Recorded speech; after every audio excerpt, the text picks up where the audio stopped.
France's political turmoil in 2025 has been dominated by one question: how to pass a budget in a parliament with no majority.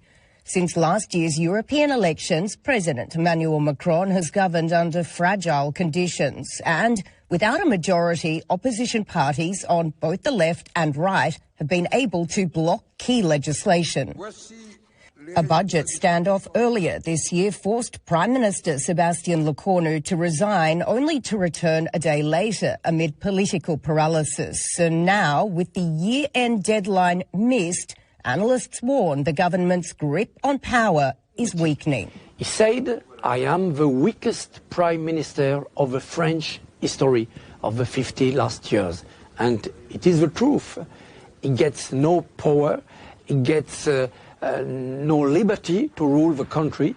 For many voters, that lack of clout and direction is fueling frustration. It's demoralising. We don't know where we are anymore. We don't even know who we're voting for. For now, the government plans to rely on a special law, allowing it to keep spending at last year's levels, with budget talks to resume in the new year. The government's position is very uncomfortable.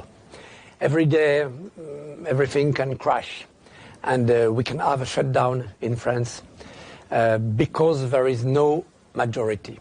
The stopgap averts an immediate crisis, but it also puts new policies on hold and pushes uncertainty into 2026. The political uncertainty in France makes me laugh, because France is one of the wealthiest countries in the world.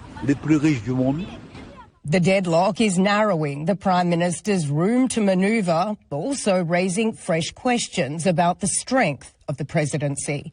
For President Macron, this budget failure deepens political paralysis and further erodes confidence at home as France heads into the new year. The next presidential election isn't due until 2027, but depending on what happens over the coming months, pressure on Macron to bring that vote forward could become immense.